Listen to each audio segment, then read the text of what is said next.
Olá, pessoal. Meu nome é André Kuhn e a gente vai falar algumas horas sobre licitações e contratos de obras públicas, que é um tema muito interessante, muito polêmico. E a minha ideia, antes de a gente começar a falar um pouco sobre esse assunto, é explicar por que eu, André Kuhn, estou falando de licitações e contratos. A minha formação é em engenharia civil, eu sou formado pelo Instituto Militar de Engenharia e trabalho há mais de 25 anos em licitações e contratos de obras. Apesar de ter uma formação na área técnica, a gente tem que desenvolver muito conhecimento, não só na área jurídica, como na área gerencial também. E a minha ideia durante essas horas é apresentar um pouquinho a nova lei de licitações, tanto pelo enfoque gerencial, também com relação ao enfoque legal. Falando um pouquinho sobre minha formação, para vocês entenderem por que eu vou falar sobre esse assunto, eu trabalhei diversos anos como fiscal de obra, gestor de contrato, já fui ordenador de despesas. Então, eu tenho experiência em diversas áreas de atuação em licitações e contratos. Já fui presidente de comissão de licitação, sou pregoeiro habilitado, trabalhei na comissão de obras do Exército durante alguns anos, sendo fiscal de obras de edificações. Depois que eu terminei o meu mestrado, cujo tema foi licitações e contratos de obras públicas, eu atuei na área de infraestrutura na diretoria de obras de cooperação do Exército, onde era responsável por acompanhar os grandes empreendimentos que o Exército executou de forma direta, como a transposição do São Francisco, a BR-101 Nordeste.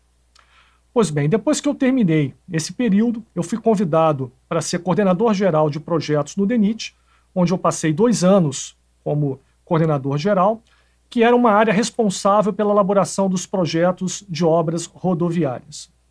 Depois desse período, eu voltei para a área de edificações, onde eu fui convidado para ser secretário de Engenharia e Arquitetura do Ministério Público Federal. Passei 5 anos como secretário, atuando diretamente na área de edificações, e em 2019 recebi o convite para ser diretor executivo no DENIT, onde eu voltei a atuar na área de infraestrutura. Passei 1 ano como diretor executivo, depois assumi a presidência da Valec, que é uma empresa pública responsável pela implementação de ferrovias no Brasil. Atualmente, essa empresa ela se juntou com a empresa de planejamento e logística com a criação da Infra SA.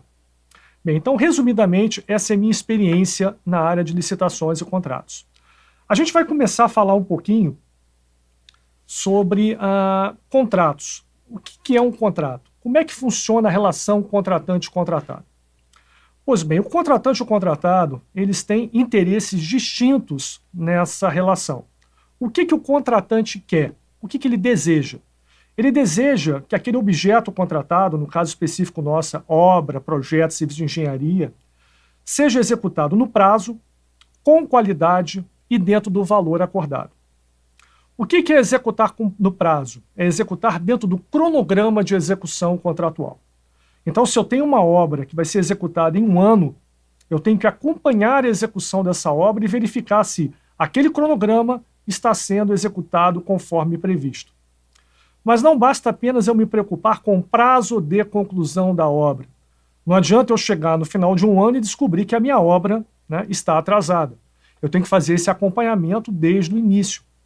Então eu tenho que verificar, medição a medição, se a empresa contratada atendeu o que estava previsto no cronograma ou não. André, e se a empresa não atendeu no primeiro mês de execução o que estava previsto?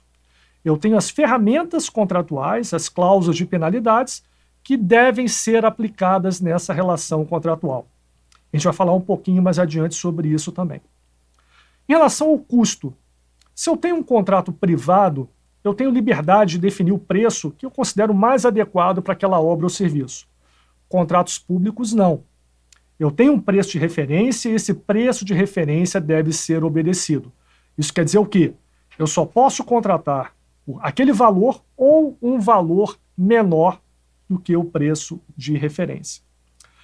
Em relação à qualidade, o que é executar uma obra, um contrato com qualidade? A gente não pode confundir qualidade com excelência. Eu costumo dar um exemplo muito interessante. Um carro BMW é um carro com qualidade? Depende. Eu não vou pegar um sedã, 0 km, e usar para fazer um rally. Por quê? Porque ele não é adequado para esse tipo de atividade. Então, muitas vezes, um chip velho atende com melhor qualidade a execução de um rally do que um carro, um sedã novo. Então, a qualidade está ligada mais a quê? Atendimento a requisitos. E quando eu falo requisitos, né, eu tenho requisitos explícitos e requisitos implícitos. O que é um requisito explícito para eu poder atender a qualidade? É tudo aquilo que está no projeto, nas especificações, no memorial descritivo do meu empreendimento. A partir do momento, vou dar um exemplo, eu defino que a parede que vai ser pintada no meu prédio, né, eu vou precisar de aplicar 3 demãos de tinta. E para quem não é engenheiro e está assistindo a gente aqui, toda vez que eu faço uma pintura, eu aplico uma demão de tinta, quer dizer, eu passo uma camada de tinta, espero secar, aplico uma segunda demão, espero secar e aplico a terceira. Por que eu faço isso? Para garantir um bom cobrimento da parede. Então, o meu requisito explícito são 3 demãos de tinta. Mas é exatamente isso que eu quero na pintura? Não. O que eu quero na pintura é um bom cobrimento. E esse é meu requisito implícito. Puxando um pouquinho para a obra pública. Uma empresa mergulhou no preço, ela vai buscar falhas no projeto e especificação para conseguir um aditivo contratual. Então ela vai verificar que o edital, na sua especificação, prevê 3 demãos de tinta como requisito explícito. Ela compra uma tinta de qualidade ruim que precisa de 6 demãos. O que ela vai tentar fazer durante a execução do contrato? Um aditivo contratual, aumentando o valor para fazer 6 demãos de tinta. Você, como fiscal, vai aceitar esse pleito? Eu já vou me antecipar, né, o que a gente vai falar mais adiante, mas não. Por quê? Porque a empresa ela é especialista em execução desse tipo de atividade e ela tem que entregar a obra executada, né, de forma adequada, atendendo às boas práticas. Então, mesmo que um requisito explícito não defina de forma precisa aquilo, né, que eu desejo, tendo em vista que a empresa contratada é especialista na área, ela vai ter que executar a pintura de forma adequada. Em outras palavras, atender também aos requisitos implícitos. André, mas isso vai gerar um estresse entre o fiscal e a empresa contratada, porque ela vai estar brigando administrativamente e depois ela pode brigar na justiça para conseguir esse aditivo.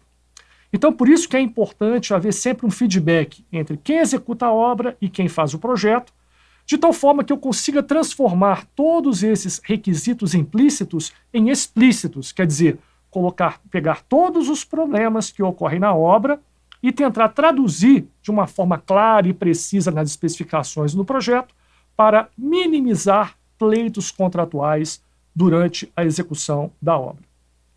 Pois bem, o contratante, então, ele quer a obra executada no prazo, com qualidade e dentro do valor orçado. O que o contratado quer? Ele quer o lucro desse empreendimento. André, mas isso está correto? Claro. Se é uma empresa privada, né, ela visa o lucro. Se ela não visa o lucro, ela está no lugar errado. Então, a empresa contratada ela não é vilã porque tem interesse em lucrar na execução dessa obra, porque ela precisa do lucro para sobreviver. Mas, para obter esse lucro, ela tem que executar a obra com qualidade, no valor acordado e dentro do prazo previsto no contrato. Pois bem, independente se é um contrato público ou privado, essa regra sempre vai existir. Agora, qual é a diferença entre um contrato público e um contrato privado? A grande diferença é que no contrato privado eu tenho liberdade para definir cláusulas contratuais. Isso é, até um determinado limite. E toda vez que existe alguma restrição legal, é para favorecer a parte mais fraca dessa relação contratual. Vou dar um exemplo prático. Código de Defesa do Consumidor. Se você vai fazer um contrato de telefonia celular, né, e tem uma cláusula abusiva, você vai no PROCON e consegue derrubar essa cláusula abusiva. Por quê? Porque o Código de Defesa do Consumidor te dá respaldo legal para garantir um equilíbrio nessa relação contratual. Só que no contrato público, a regra é um pouco diferente. Existe uma supremacia de poder da administração pública. Isso quer dizer o seguinte, o poder público tem supremacia sobre o privado nessa relação contratual. E por que isso acontece, André? Por que existe essa supremacia de poder? Porque o interesse público está acima dos interesses particulares. Só que isso tem um preço. A partir do momento que existe um desequilíbrio de poder entre as partes e a lei reforça esse desequilíbrio, isso gera um risco para a empresa contratada. Em outras palavras, se eu tenho duas obras idênticas executadas pela mesma empresa, uma obra é pública e outra obra é particular, privada. Qual dessas duas obras vai custar mais para a empresa contratada? A obra pública, porque essa supremacia de poder ela gera um risco adicional para a empresa contratada. Então, um contrato público ele custa mais. Por que ele custa mais? Porque eu pago por essa supremacia de poder.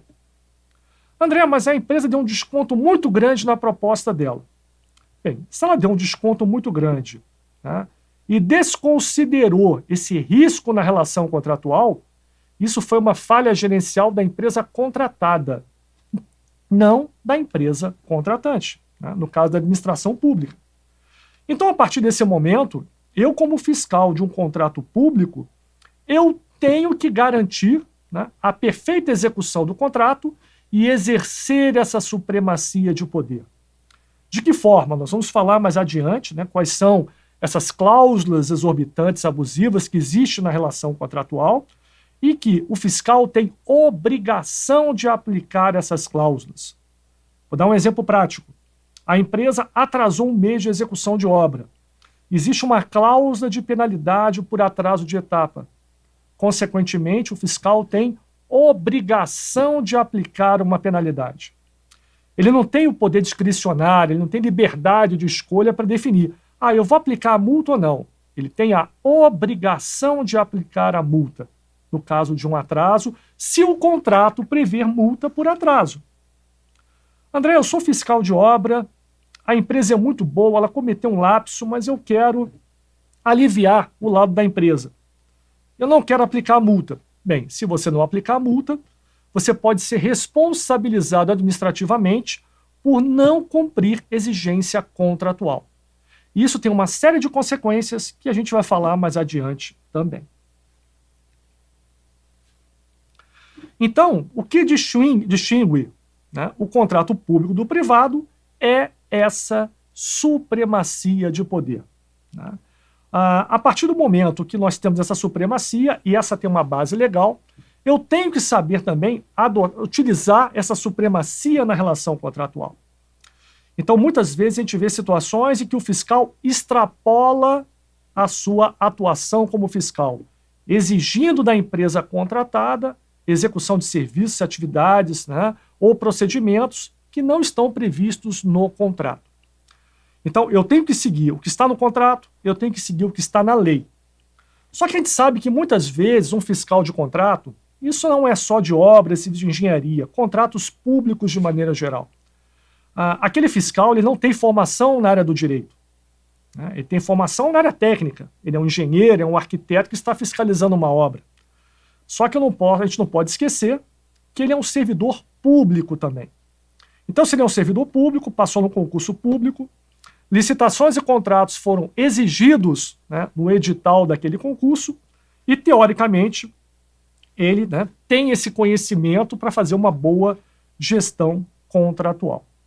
Só que acontece o seguinte, a partir do momento que eu vou aplicar uma lei para poder fazer a gestão de um contrato, eu tenho que saber interpretar essa lei, quer dizer, como é que eu vou aplicar na prática o que está escrito na lei. Nós temos a interpretação literal da lei. E a tendência, eu fico muito confortável para falar isso, porque eu sou engenheiro também, e engenheiros e arquitetos têm um raciocínio muito cartesiano. Isso quer dizer o quê? 2 mais 2 são 4. Então, a tendência normal é um engenheiro, um arquiteto pegar a lei e tentar aplicar a lei como se fosse um manual técnico. Por exemplo, eu vou montar um equipamento. Eu pego o manual, sigo passo a passo, no final eu tenho aquele equipamento montado. Pois bem, a lei não é manual técnico.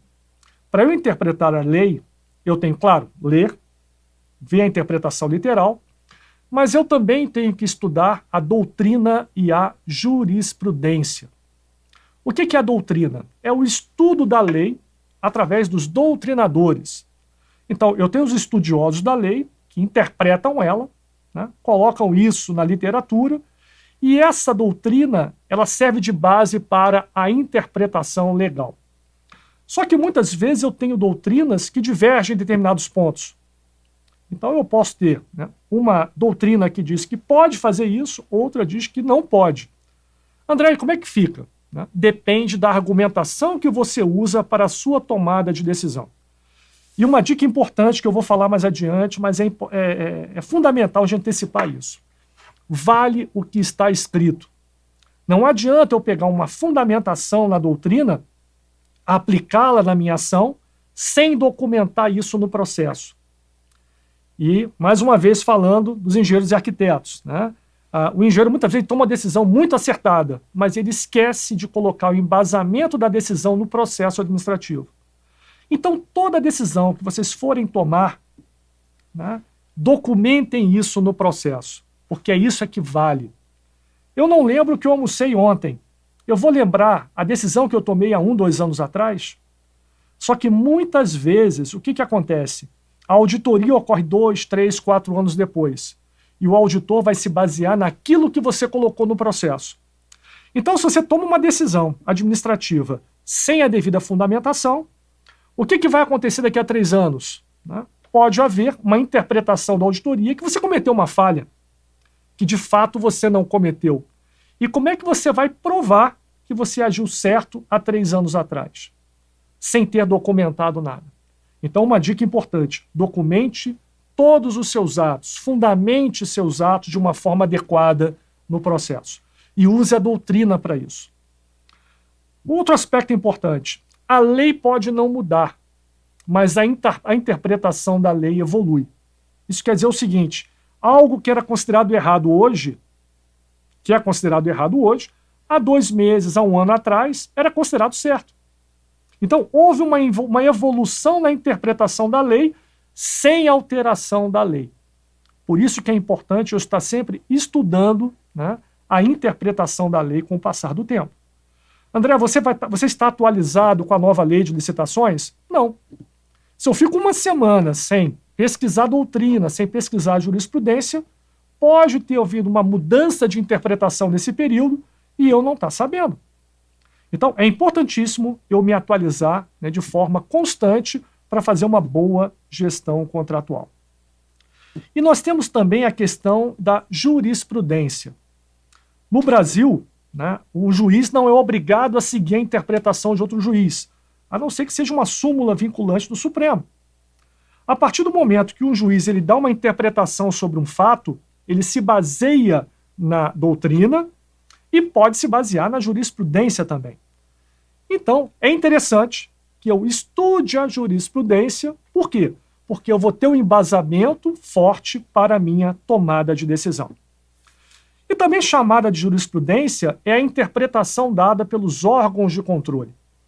Apesar dos órgãos de controle atuarem na esfera administrativa, não judicial, né, a interpretação dada pelos tribunais de conta servem de base para eu interpretar a legislação vigente. Até mesmo porque, mesmo que eu discorde do posicionamento do controle, eu sigo a determinação do controle.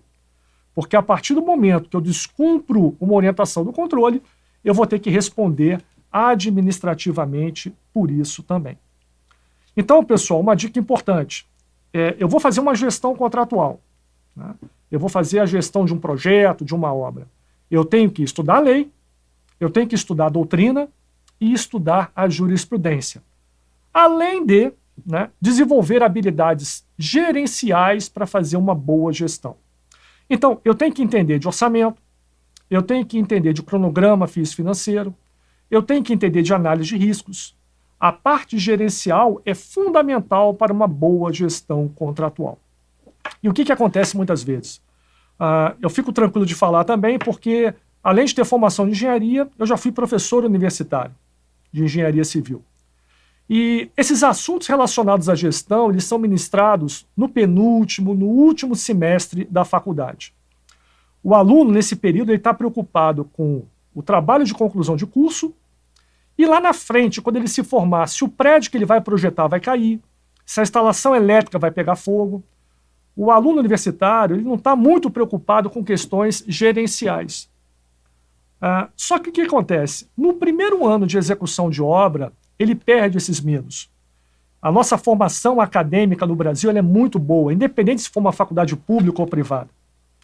Aí o que acontece? Ele começa a sentir falta de desenvolver conhecimentos gerenciais.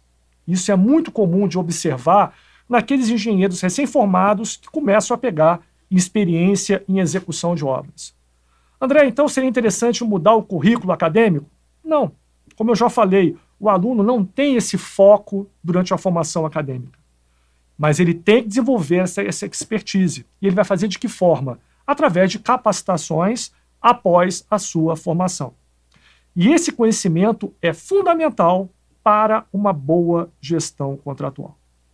Então, resumindo, eu tenho que ter conhecimento técnico, eu tenho que conhecer do negócio que eu estou gerenciando, eu tenho que ter conhecimento gerencial e eu tenho que ter conhecimento legal. E para eu poder atender a esse tripé de conhecimentos, eu tenho que desenvolver essas habilidades através de quê? Capacitações e treinamentos. Pois bem, fazendo esse rápido resumo das necessidades de capacitação que nós temos que ter, de conhecimentos para fazer uma boa gestão contratual, vamos falar um pouquinho sobre a legislação vigente. Desde 93, nós temos a Lei 8666 como norma geral de licitações e contratos. Muitos me perguntam, André, essa é uma lei boa? Eu, particularmente, considero a Lei 8666 uma lei boa. Se eu for pegar a legislação no mundo todo, em outros países, Estados Unidos, União Europeia, Japão, há poucas diferenças em relação ao que tem na nossa lei e na lei de outros países. A grande questão é como essa lei foi implementada, aplicada com o decorrer do tempo. E outro aspecto importante, você pode ter a melhor lei do mundo, mas o grande problema no contrato público não é o processo licitatório em si. O grande problema é o antes e o depois. Antes, fazer um bom projeto, fazer uma boa especificação, fazer uma boa minuta de contrato, um bom edital, definindo de forma clara qual é a regra do jogo, definindo de forma clara o escopo que você quer que seja executado naquele contrato, e depois do processo licitatório concluído e assinatura do contrato, uma boa fiscalização. Se eu tenho um projeto muito bem feito, um contrato muito bem elaborado, mas um fiscal não preparado, a empresa vai fazer pleitos indevidos, eu vou aceitar aditivos contratuais inadequados e hoje, baseado na nova lei de licitações, a responsabilização do gestor aumenta em relação a esses aspectos. Então, não adianta eu ter um projeto bem feito, um contrato bem feito, se a fiscalização peca, se ela falha na gestão contratual. Por outro lado, não adianta eu ter um fiscal experiente, com conhecimento técnico, gerencial e legal aprimorado, se o projeto está mal feito. Então a empresa vai continuar tendo direito a aditivos contratuais indevidos, fruto não da capacidade da fiscalização, mas por falhas significativas no projeto básico. Então a grande solução é fazer projetos básicos bem feitos, editais, contratos bem feitos e fiscalizar bem. Mas André, eu estou com um problema específico numa obra que eu estou licitando. Como é que eu resolvo esse problema? Eu sinto muito. Se o seu projeto está mal feito, se o contrato está mal feito, dificilmente você vai ter uma boa gestão contratual. André, meu projeto está bem feito, a fiscalização está eficiente, como você falou, só que a empresa mergulhou no preço e não está conseguindo executar a obra conforme previsto. Ela não tem capacidade gerencial, ela não tem suporte financeiro para isso. E aí, o que eu faço? Como é que eu salvo esse contrato? Bem, dificilmente você vai conseguir salvar esse contrato. Por quê? Porque se a empresa está atrasando a execução, está executando sem atender os requisitos de qualidade, e pleiteando acréscimos indevidos, a única saída vai ser a rescisão contratual com a aplicação de penalidades. Mas, André, aí o hospital atrasa a sua conclusão, a sociedade está pressionando, há uma pressão política do governador, do prefeito, de que essa obra seja concluída num prazo razoável. O meu chefe está cobrando resultado. Sim, a gente sabe disso. Só que a partir do momento que você é um fiscal no contrato, você está executando uma obra e a empresa não atende aos requisitos mínimos de execução, a única saída, muitas vezes, é a rescisão contratual e o atraso do benefício gerado daquele empreendimento. Até mesmo porque as pessoas não estão interessadas, né, não têm interesse em obra. A sociedade não quer projeto. O que é a sociedade, o que as pessoas querem? O benefício gerado pela obra. Ninguém quer a construção de um viaduto perto de casa, mas ela quer usufruir de um viaduto pronto. Ninguém quer um projeto de um hospital, quer o hospital funcionando. Só que tanto projeto quanto obra consome recursos e consome tempo. E eu tenho que ter um tempo adequado para fazer um bom projeto, eu tenho que ter um tempo adequado para divulgar esse edital e dar oportunidade para que as empresas licitantes façam boas propostas, e eu tenho que ter um tempo adequado de execução desse empreendimento. E muitas vezes, né, tendo em vista as pressões da sociedade, as pressões políticas, pressões administrativas, a gente tenta encurtar esse tempo de forma indevida. E vou falar um pouquinho sobre isso mais adiante também. Bem, aí houve uma evolução da legislação e veio a Lei 10.520, que é a Lei do Pregão. E há uma discussão muito grande se aplica pregão para obras e serviços de engenharia ou não. Eu vou falar um pouquinho sobre isso mais adiante também, a aplicabilidade do pregão para serviços de engenharia, porque obra não é possível. Vou falar também sobre a disputa aberta, né, que é um modo de disputa prevista na legislação futura, que eu vou falar mais adiante, né, e que nada mais é do que um pregão com nome diferente.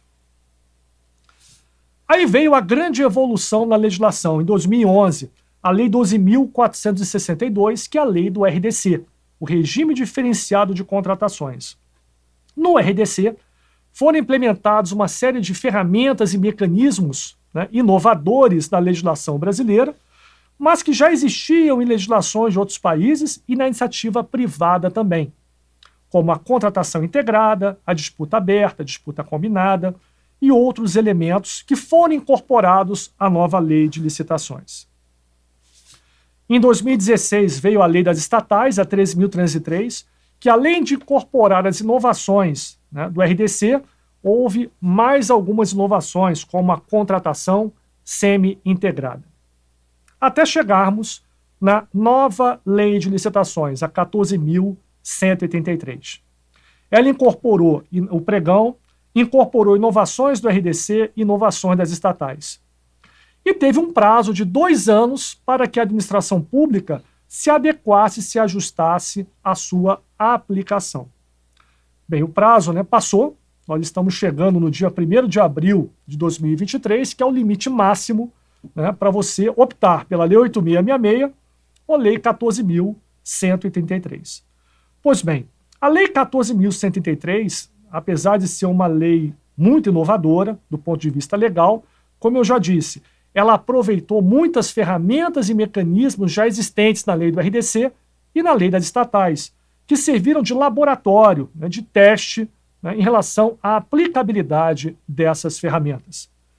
De 2011 a 2013, eu trabalhei com a RDC no DENIT, em contratações de obras de manutenção rodoviária. Naquela época, foi uma inovação muito grande, porque, como eu disse anteriormente, para eu aplicar uma lei, eu tenho que conhecer a doutrina e a jurisprudência, e naquela época, em relação ao RDC, não tinha nem doutrina e nem jurisprudência. Então, nós nos baseamos muito nos princípios básicos que regem o processo licitatório para direcionar as decisões tomadas. E com muito cuidado, documentando tudo no processo para nos resguardarmos, né, em auditorias futuras. Pois bem, hoje, com a Lei 14.183, tendo em vista a experiência adquirida no RDC e na lei das estatais, ficou muito mais fácil de implementar esses mecanismos e ferramentas disponibilizadas na nova legislação vigente.